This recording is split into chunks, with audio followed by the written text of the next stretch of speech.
What's going on, everyone? It's Justin here, and today is a really exciting day because I'm here to show you everything about the brand new iPad Pro lineup with the M4 processors, OLED displays, nano texture options, as well as a lineup of new accessories, including the updated Apple Magic Keyboard and the Apple Pencil Pro. This is probably the biggest iPad Pro update in quite a while because you actually have a new design. And I've said for the past couple years, the iPad Pro was really one of the best designed Apple products in its time because it really set the tone for some of the future updates to the MacBook lineup, and there really wasn't that much to fix. But this year, we have a slight reduction in the thickness of it, making it the thinnest Apple product ever made, even thinner than the iPod Nano from many, many years ago. As always, if you guys look to see Apple videos as soon as I get them, just go ahead and make sure you subscribe to the channel, drop a like on this video, and leave a comment down below if you have any questions of the brand new iPads, because I will try to answer them in the full review. But in front of us, we have all of the models, so I can really give you the insight of each one and how they compare. To summarize, today we're going to be unboxing the iPad Pro 13-inch in a silver color with the standard glossy display, as well as the iPad Pro 11-inch in space black and the nano texture matte finish display. I'm also really excited for some of the accessory updates as well, so let's just dive right into it. So let's start with the 11-inch iPad Pro, because in the space black color and with the nano texture display, it's probably the iPad that has the most difference to the previous generation that I have here, and it comes in at a thickness of 5.3 millimeters, whereas the iPad Pro 13 inches here comes in at a thickness of 5.1 millimeters, or thinness. And the big talk right here is the display. This year is all about the OLED panels, and by going with the OLED display, Apple is able to make the device even thinner, and it is not just any OLED screen, but a tandem OLED. And what that essentially means in consumer terms is that they've taken two OLED panels, stacked them above each other, and are able to give you all of the benefits of an OLED panel while also fixing some of the drawbacks that you might experience from OLED, which includes being able to reach that peak brightness. And in fact, this iPad has a peak brightness of 1000 nits and a HDR peak brightness of 1600 nits. And that essentially gives you the benefits of the OLED, including the colors, the deep blacks, and the contrast, as well as the benefits of an LED display, which is the brightness and the refresh rate. So the box itself here, pretty standard. Let's just go ahead and peel off the plastic on the back. And the one that I have right here is the 1TB model with the M4 chip.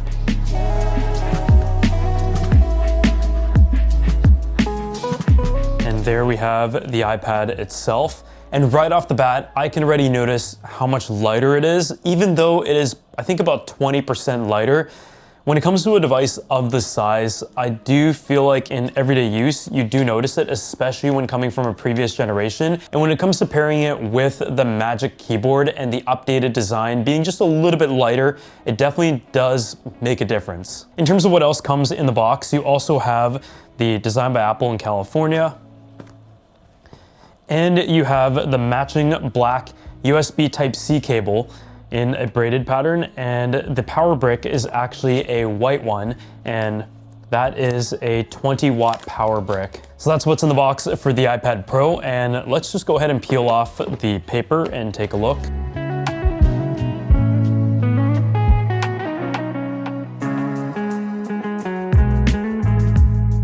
And there you have the iPad Pro, as I mentioned, in the nano texture display, which was initially announced with the Apple XDR display as an option.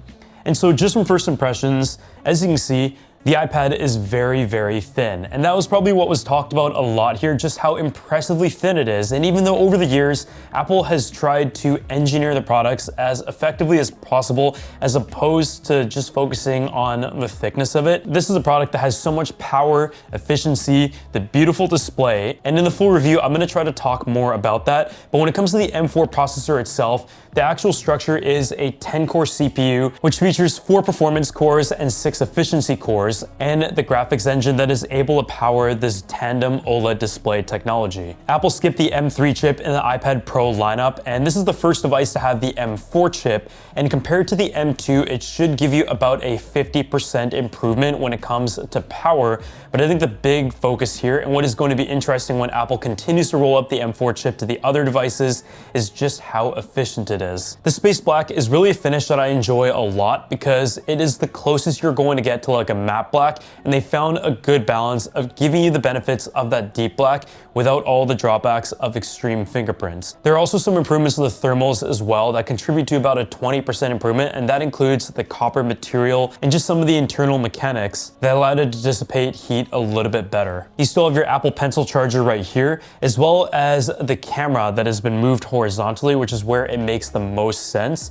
And you'll see right here on the nano texture display, it's just really interesting. It has a glossy feel to it still, but the edges of the screen, or the bezel as you would call it, are still glossy, and the nano texture element is just in the middle area where the actual display is, which is quite interesting. One thing that you're also going to notice is that there is the camera. It is a 12 megapixel camera with an f1.8 aperture, and you don't have an ultra wide camera anymore, but instead the LiDAR sensor and the flash that is built in over here. And a lot of what the power benefits are going to be and the neural engine improvements are contributed to AI technology, which a lot of times it utilizes the cameras and the sensors. And I think what's so cool about the iPad is just the infinite amount of possibilities and use cases that you have with a product that is just so small and portable. Before we go ahead and unbox the 13-inch iPad though, I want to give a huge thanks to Nomad for sponsoring this video, and they actually have a great collection of iPad and smartphone accessories that can be used in your tech EDC or specifically for the iPad Pro. And on the topic of thinness in this video, Nomad actually has a pair of slim chargers that come in both a 35 watt and a 65 watt option. And just take a look at how thin it is. With your iPad setup being so slim and portable, why wouldn't you want your chargers to be slim as well? And this right here is the perfect travel solution, whether you're charging your iPad, your smartphone, or any other piece of tech. This one right here is 35 watts, and it features one USB Type-C port on the bottom. So if you have an iPad or your phone, you can charge it at that full 35 watts, and it also has a flip-out prong right here. The other one right here is the 65 watt option, and it's really good for charging like your iPad and your smartphone at the same time, or even your laptop. And it features two ports on the bottom, one of which that it will be prioritized for faster speed than the other. Nomad also makes a 65 watt brick and a 130 watt brick as well. So depending on your needs, they have some amazing charging accessories. And Nomad also makes some folio cases for the iPad Pro and the iPad Air, and they're made out of genuine leather, which is actually what I use on my iPhone case at the moment. But they're going to have iPad Pro 2024 compatible cases coming up, so look out for that. But I'll be linking the Nomad chargers down in the description section below. Now let's go ahead and take a look at the iPad Pro 13-inch though, and this is officially the thinnest Apple product ever made by being 0.2 millimeters thinner than the iPad Pro 11-inch. This one right here I have in the silver color, so there you have it. Let's just go ahead and peel the plastic there.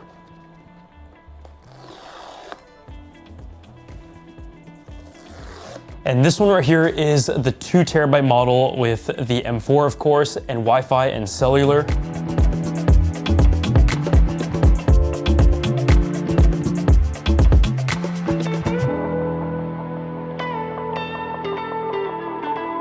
It is just so impressively thin, and I think it looks really good in this silver, especially when you pair it up with the white Apple Magic Keyboard. One thing that you're also going to notice is that the camera bump has also been refined a little bit, built into like a unibody design instead of having the small glass elements surrounding it, and I wonder if this is going to be a trend moving forward with Apple devices that feature a camera. But now let's just go ahead and turn this on and see what this display looks like for the first time before unboxing some of the accessories that have also been updated.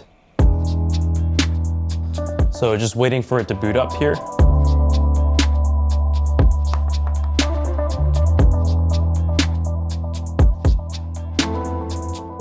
So now we're all set up on the iPad Pro 13-inch, and from first impressions, I mean, the display on the previous generation iPad was already really good. I didn't have any complaints, but of course there's always some excitement when it comes to an OLED panel, and I mean, it looks amazing. The colors are nice and sharp and vibrant. The contrast is definitely there, and I have it set to the light mode right now. But I think where it's really going to show is when it comes to editing on the iPad and doing some creative work, whether it is drawing, photo editing, video editing, because during this event, they also announced updates to the Final Cut Pro app as well as Logic Pro. And so for creatives, I think this is a really exciting product moving forward, and I really look forward to showcasing a few different use case scenarios. Something that I'm also really excited about is the brand new Apple Magic Keyboard. And I was someone who really liked the Magic Keyboard when it was first announced for the iPad Pro. It became my travel device up until the brand new generation of MacBook Airs came out, which now makes the decision very tough.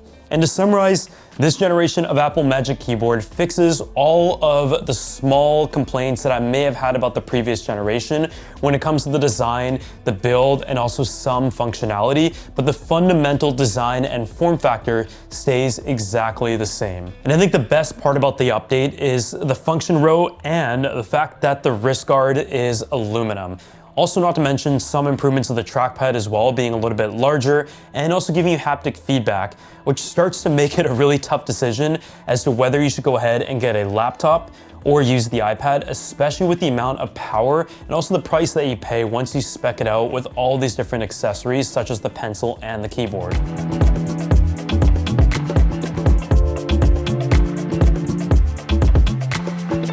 Just looking at this from first impression, it really does feel exactly the same as a laptop, but more compact. The glass trackpad feels great, and as I mentioned, I love how it is now an aluminum finish around the keyboard itself. The keys are pretty much exactly the same at a 1mm travel, and that was already great, but I just found that the previous gen would kind of get dirty and would trap dust and markings over time, and so now that completely fixes the issue. Having the function key to control the brightness, using Siri, search, play, pause, also makes it very handy, and I think they've absolutely nailed it here.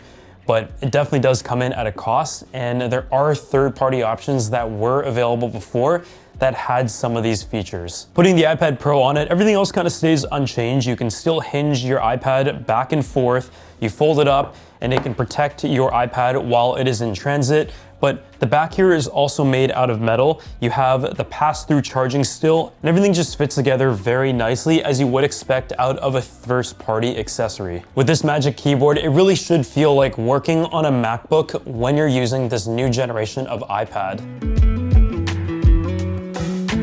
So now that we've checked out the iPads and the keyboard, last but not least, let's talk about the Apple Pencil. And there are a few great features here that for a loyal Apple Pencil user, you're able to expand your functionality. And I feel like with iPads, what is so impressive is that there are many different types of users. There are casual users, there are also prosumers, and then there are professionals who rely on the iPad to create their art and essentially do all of their work on it. And the Apple Pencil is one of the most important factors in tools for a lot of people. So after a few years, we now have the Apple Pencil Pro. And the packaging is very unique because there are different types of art and different packagings that can vary with every order, and I think that makes it quite fun. So as we open this up here,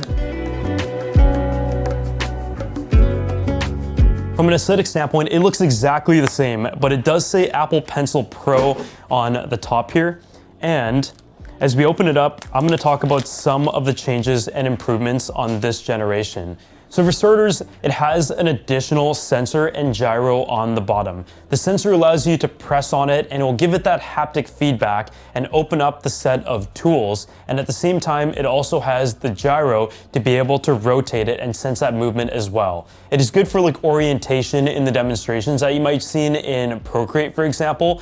And it is also good for just being able to articulate it in different ways when it comes to using stuff like a brush. As always, the functionality will depend on how developers go ahead and use it, but on top of that, you also have Find My that has been integrated to the Apple Pencil. And so I'm going to try to go ahead and use this and demonstrate it to the best of my abilities, but I'm going to be trying to cover this in the full review. And I know with the iPad, there are so many different dimensions depending on the user and the type of user. And so I want you guys to leave some comments down below as to what you would like me to demonstrate. And as always, if you enjoyed this video, drop a like, subscribe to the channel, and I'll see you all in the next one.